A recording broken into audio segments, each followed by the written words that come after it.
नमस्कार दोस्तों, story world channel में आप सभी का स्वागत है। आज की कहानी का नाम है मृत्यु भोज। आइए सुनते हैं कहानी। अरे ओ राधा, एक लोटा पानी तो पिला दो। आज तो खेत पर काम करते करते मैं बहुत थक गया हूँ, कहते हुए मनोज अपने कंधे से गमछा लेकर अपने माथे का पसीना पोंछते हुए खटिया पर बैठ गया और ठंडी आहें भरते हुए लेट गया। तभी उसकी पत्नी राधा एक लोटा पानी और थोड़ा सा गुड़ लेकर आई तो मनोज उठकर बैठ गया और उसने गुड़ खाकर पानी पिया, जिससे उसे थोड़ी राहत मिली। तभी उसका 7 वर्षीय बेटा सोहम अपने दोस्त विवेक के साथ एक बड़ा सा खिलौना लेकर आया और मनोज को खिलौना दिखाते हुए बोला, बाबा ये देखो, विवेक के बापू उसके लिए कितना सुंदर खिलौना लाए हैं। मेरे लिए भी ऐसा ही खिलौना इस दुर्गा पूजा के मेले से ज़रूर ले आना। अपने बेटे की बात सुनकर मनोज का दिल तड़प उठा। इस गरीबी में वो अपने इकलौते बच्चे की छोटी बड़ी सही पूरी नहीं कर पा रहा था और अपने बेटे को दिलासा देते हुए बोला, ज़रूर लाऊंगा बेटा, तब तक तुम इसी खिलौने से खेलो और खेलने के बाद उसे वापस कर देना। सोहम पिता का आश्वासन मिलते ही मुस्कुराते हुए वहाँ से चला गया। सोहम के जाते ही मनोज के माथे पर परेशानी की सैकड़ों रेखाएं खिंच गई और उसकी आंखें सजल हुई थी। तभी उनकी पत्नी राधा ने उसका उदास मुख देखा तो उसने पूछा, क्या हुआ जी, आप इतना उदास क्यों लग रहे हो? तभी मनोज अपनी गहरी सांस छोड़ते हुए बोला, कभी कभी मैं सोचता हूँ कि दिन रात जी तोड़ मेहनत मजदूरी करने के बाद भी मेरे पास इतने पैसे नहीं रहते कि मैं तुम्हारा, माँ बाबूजी और अपने बच्चे को खुश रख सकूं। कितने साल हो गए, किसी भी त्योहार पर नए कपड़े तो दूर, कोई खास पकवान बनाने तक के पैसे नहीं रहते मेरे पास। मैं कितना नालायक हूँ जो अपने परिवार के लिए कुछ नहीं कर सकता। इससे पहले कि उसकी पत्नी कुछ कहती, उसका दोस्त नीरज उसके पास आया। नीरज को देखते ही मनोज उठ खड़ा हुआ तो नीरज मनोज के पास आकर बोला, मनोज, कल सुबह मैं शहर जा रहा हूँ, वहाँ पर मुझे एक अच्छी सी नौकरी मिली है। अब वहीं रहकर घर पैसा भेजूँगा और मेरा छोटा भाई मेरे माता पिता की देखरेख करेगा। तभी मनोज सिर हिलाते हुए बोल पड़ा, हाँ भाई, तुम तो जा ही सकते हो क्योंकि तुम मुझसे ज़्यादा पढ़े लिखे हो। साथ ही तुम्हारा भाई भी है जो तुम्हारे पीछे तुम्हारे माँ बाप की देखभाल कर सके। दूसरी तरफ मैं तुम्हारी तरह पढ़ा लिखा भी नहीं हूँ।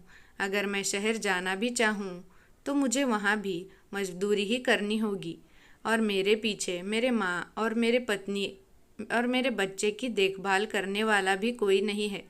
कम से कम यहाँ रहकर मजदूरी करके भी अपने परिवार की देखभाल तो कर रहा हूँ। मनोज के दिल का दर्द नीरज के सामने छलक उठा। तभी नीरज बोला, हाँ भाई, मेरा शहर जाना बहुत ज़रूरी भी है।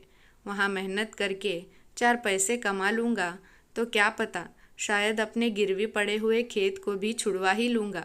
ये कहकर नीरज वहाँ से निकल गया। अब मनोज और भी अकेला हो गया था क्योंकि एक नीरज ही था जिसके साथ वो अपने दिल का दर्द बांटा करता था। एक रात अचानक मनोज के पिता के सीने में दर्द हुआ। मनोज आनन फानन में उन्हें सरकारी अस्पताल लेकर गया। वहाँ जांच के बाद पता चला कि उन्हें दिल की बीमारी है। डॉक्टर ने बताया कि ये पहला अटैक था जिसमें वो बच गए हैं। अगर ऑपरेशन नहीं कराया तो भी 8 से 10 साल और जी भी सकते हैं, लेकिन इस बीच उनकी दवाइयाँ और खान पान का बहुत ध्यान रखना होगा। तभी मनोज सोचने लगा कि ऑपरेशन के लिए तो पैसे हैं नहीं, क्योंकि दवाइयाँ और फल वगैरह खरीदने में ही उसका दिवाला निकल गया था। वो पिता के लिए बहुत चिंतित रहने लगा था। वो काम से वापस आते ही रुपयों का इंतज़ाम करने के लिए निकल गया, लेकिन हर तरफ से उसके हाथ निराशा ही लग रही थी। इधर राधा अपने पति का सहयोग करते हुए अपने ससुर जी की सेवा भी करती थी। सेवा करने के अलावा उसके पास कोई और उपाय भी तो नहीं था। एक दिन मनोज की माँ कथा में गई हुई थी और मनोज के पिता अपने खटिया पर लेटे हुए थे। वो भी मनोज की परेशानी समझते थे क्योंकि उन्हें घर की आर्थिक स्थिति का पता था। फिर भी उनकी दवाइयाँ, फल और सब्जियाँ सब उन्हें कहाँ से मिल पा रहा था, इस रहस्य से वो भी अनजान नहीं थे। उन्हें अनुमान था कि उनका बेटा उनके बूढ़े शरीर में प्राण बनाए रखने के लिए ज़रूर कर्ज का बोझ उठाने जा रहा होगा। टूटे हुए छप्पर की ओर ताकते हुए गहरी सोच में खोए हुए थे। तभी उनको ज़ोरों की प्यास लगी। उन्होंने देखा उनके लोटे में पानी नहीं था, तो वो धीमे कदमों से रसोई में आए और जैसे ससुर जी ने मटके से पानी निकाल दिया तो उनके हाथों से लोटा छूटकर गिर गया। उनकी बहू की नींद टूट गई और वो चिल्लाते हुए बोल पड़ी, इस बिल्ली को भी चैन नहीं, हम गरीबों के घर में कौन सा दूध की मटकी भरी पड़ी है जो ये हर वक्त यहाँ कूद पड़ती है। वो तेज़ी से रसोई में पहुँची तो उसके ससुर खड़े थे। उन्हें देखते ही राधा बोली, बाबूजी आप यहाँ क्या कर रहे हैं? मुझे ही आवाज़ लगा देते, अगर पानी ख़त्म हो गया तो मैं ला देती। और उसने तुरंत पानी निकालकर अपने ससुर जी को पिलाया। तभी ससुर जी बोल पड़े, बहू मुझे आंगन में बैठना है। तो राधा ने जल्दी से आंगन में खटिया बिछाई और फिर अपने ससुर जी को वहाँ बिठा दिया। अपनी बहू को इस तरह देखकर उनकी आंखों में आंसू आ गए। तभी राधा घबरा कर बोली, क्या हुआ बाबूजी, कहीं दर्द हो रहा है क्या? तभी ससुर जी बोले, नहीं बेटा, मैं तो अपने बच्चों से अपनी सेवा देखकर भाव विभोर हो गया हूँ।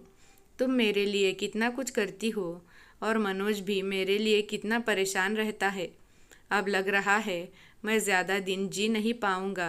अपने ससुर जी की बात सुनते ही राधा तुरंत ही बोली, बाबूजी आप ऐसी बातें मत कीजिए।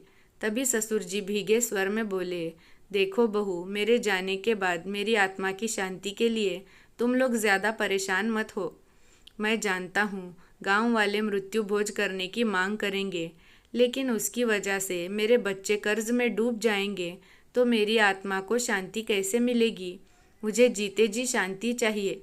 बहू मुझे आश्वासन दो कि मेरे जाने के बाद तुम लोग मेरी वजह से कर्ज में नहीं डूबोगे, तभी मेरी आत्मा को शांति मिलेगी।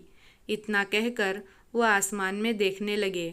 राधा भला क्या आश्वासन देती, वो तो खुद आंचल से मुंह छुपाकर रोने लगी। रोने के अलावा और कर भी क्या सकती थी। शाम को मनोज खेत से घर लौट रहे थे कि तभी उनका पड़ोसी दौड़ता हुआ उनके पास आया और घबराए आवाज़ में मनोज से कहा, जल्दी से घर चलो मनोज, तुम्हारे पिताजी अब इस दुनिया में नहीं रहे। तो वो बेतहाशा दौड़ता हुआ घर की तरफ भागा। घर पर लोगों का हुजूम लगा हुआ था। तभी वो अपने पिता से लिपट लिपट कर रोने लगा। लेकिन लोग कितना भी विलाप करें, गया हुआ इंसान कभी वापस नहीं आता। राधा की आंखें भी लगातार बरस रही थी। अपनी सास को संभालने में वो लगी हुई थी। सभी लोग मनोज को दिलासा भरी बातें बोल रहे थे और हिम्मत दिला रहे थे, लेकिन जिसने अपना पिता खो दिया था वो कैसे इतनी आसानी से शांत हो पाएगा। पूरा परिवार शोक में डूबा हुआ था। मनोज ने विधिवत रूप से अपने पिता का अंतिम संस्कार किया। उसके पिता की मृत्यु के बाद सभी लोग उसके घर आकर उसके पिता की खूबियाँ और अच्छे कर्मों की बातें करने लगे। तो मनोज सोच में पड़ गया कि जीते जी तो कोई भी उसके पिता से मिलने के लिए भी नहीं आया था, लेकिन उनके जाते ही ऐसा लगने लगा जैसे उनकी मृत्यु से पूरी बिरादरी को हानि हुई हो। दुनिया का दस्तूर ही ऐसा है साहब कि जब तक इंसान जीवित हो तब तक उसे कोई नहीं पूछता, लेकिन उसके जाते ही लोग उसके बारे में अच्छी अच्छी बातें करने लग जाते हैं। अब दबी जुबान में लोग मृत्यु भोज के बारे में भी बातें करने लगे थे। मनोज की बिरादरी के कुछ लोग मनोज से भी इस बारे में बातें करने लगे और फिर गांव के लोगों ने मिलकर फैसला लिया कि पूरे गांव को भोज तो देना ही पड़ेगा। वर्षों से ऐसी प्रथा चली आ रही है, तभी तो हमारे प्रियजनों की आत्मा को शांति मिलती है। ये सब सुनकर मनोज की तो हालत ही खराब हो गई। उसके पास तो जहर खाने तक का पैसा नहीं था। उसने अपने खून पसीने की सारी कमाई तो अपने बाबूजी के दवाइयाँ और इलाज में ही लगा दी थी। उसने अपने आर्थिक स्थिति के बारे में सभा में मौजूद सभी लोगों को बताया, लेकिन लोगों को तो मानो उसकी आर्थिक स्थिति से कोई लेना देना ही नहीं था। उन्हें तो बस भोज से मतलब था। कुछ लोगों ने दबाव डालते हुए ये सुझाव दिया कि वो तो देना ही होगा, चाहे कर्ज लो या किसी से मदद लो। तभी मनोज सोचने लगा कि पहले से ही पिता के इलाज के लिए पैसे लिए थे, उसके कर्ज में वो गले तक डूब चुका है और कर्ज उसे कौन देगा, और अगर कर्ज उसे मिल भी गया तो ये वो चुकाएगा कैसे। पिता की मृत्यु की वजह से मनोज वैसे ही गम की गहराइयों में डूबा हुआ था। ऊपर से लोगों की बातें सुन सुनकर उसे बहुत रोना आ रहा था। आज मनोज खुद को बहुत विवश महसूस कर रहा था। लोग उस पर लगातार और कर्जा लेने का दबाव डाल रहे थे। तभी वहाँ एक कड़क आवाज़ गूंजी, बस कीजिए आप लोग, बहुत हुआ ये तमाशा। मनोज ने नज़र उठाकर देखा तो सामने उसका दोस्त नीरज खड़ा था।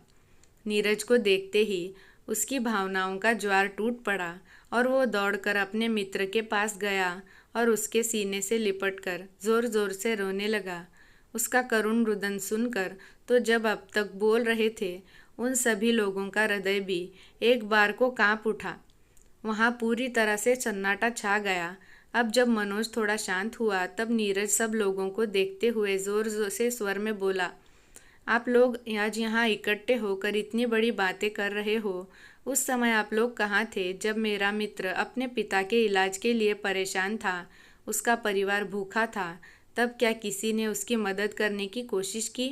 क्या किसी ने उससे पूछा कि उसके पिता के इलाज के लिए इसे कितने रुपए तो नहीं चाहिए? नहीं नहीं, तब तक तो कोई नहीं आया। जब तक एक इंसान इस दुनिया में था तब तक तो किसी ने उनकी सुध नहीं ली, और जब वो इस दुनिया में नहीं रहे तो उसके मृत्यु भोज के लिए आप इस जीवित इंसान के कर्ज के बोझ तले दफन हो जाने के लिए कह रहे हो। जीते जी तो इस इंसान ने भूख और गरीबी के मारे कभी शांति से जीवन नहीं बिताया, और अब आप उसकी आत्मा की शांति के लिए मृत्यु भोज की बात कर रहे हो। इस बात की क्या गारंटी है कि कर्ज लेकर भोज देने से उनकी आत्मा संतुष्ट हो जाएगी? उनकी आत्मा तो तब शांत होगी जब उसका परिवार खुश होगा। हाँ, क्या आप लोगों के पास ऐसा कोई उपाय है जिससे उसका पारिवारिक जीवन सुखमय हो जाए? आज अगर आप लोग मेरा साथ दें तो उसके पिता की आत्मा की शांति की गारंटी मैं लेता हूँ। मेरे पास तो एक उपाय है, बोलिए, क्या आप सभी उसकी मदद करेंगे? तो सभा में सभी लोग एक दूसरे को देखने लगे। नीरज आगे बोला, जितने खर्च का अनुमान आप लोगों ने पूरे गांव को भोज देने के लिए लगाया है, उतनी ही रकम हम सभी गांव वाले चंदा करके जमा कर लेते हैं और मदद के रूप में मनोज को दे देते हैं, जिससे ये केवल 5 ब्राह्मणों को खाना खिलाकर संस्कार पूर्ण कर लेगा और बाकी बचे रुपयों से अपने लिए एक छोटी सी दुकान शुरू कर सकता है। इससे इसके पिता की आत्मा को सुकून भी मिलेगा और इसका जीवन भी सुधर जाएगा। अगर आप सभी सचमुच में चाहते हैं कि इसके पिता की आत्मा को शांति मिले और सब इसके लिए इतना कर दीजिए। बस अब बताइए, आप में से कौन कौन चाहता है कि इसके पिता की आत्मा को शांति मिले? सभी लोगों में सन्नाटा छा गया। कोई कुछ बोल नहीं रहा था। धीरे धीरे सब के सब लोग मुंह लटकाकर वहां से वापस लौटने लगे। किसी के पास इस बात का कोई जवाब नहीं था। तभी नीरज मनोज का हाथ थामते हुए बोला, देखो दोस्त, शहर में काम करके मैंने कुछ रुपए जमा किए हैं, मैं तुम्हारी मदद करूँगा। तुम केवल 5 गरीबों को भोज कराकर ये विधि पूर्ण करो। मैं अपने गिरवी पड़े खेत को छुड़वा लेता हूँ, फिर हम बराबरी के हिस्सेदारी पर खेती करेंगे और तुम्हें भोज करने के लिए कर्ज लेने की कोई ज़रूरत भी नहीं है, क्योंकि जीवित इंसान को तो कोई पूछता नहीं और मृत इंसान के लिए लोग भोज की मांग कर रहे हैं। तुम्हें इन सब में पड़ने की कोई ज़रूरत नहीं है। तुम अपना और अपने परिवार का ध्यान रखो। बाबूजी की आत्मा को इसी में सुकून मिलेगा। अपने मित्र की बात सुनकर मनोज भावुक होते हुए उसके गले से लग गया और कुछ दिनों के बाद दोनों दोस्त मिलकर खेती करने लगे और धीरे धीरे मनोज के घर की आर्थिक स्थिति पहले से बेहतर होती गई। अपने बच्चों को सुकून से जीता देखकर उसके पिता की आत्मा भी कहीं न कहीं तृप्त हो ही चुकी होगी। धन्यवाद।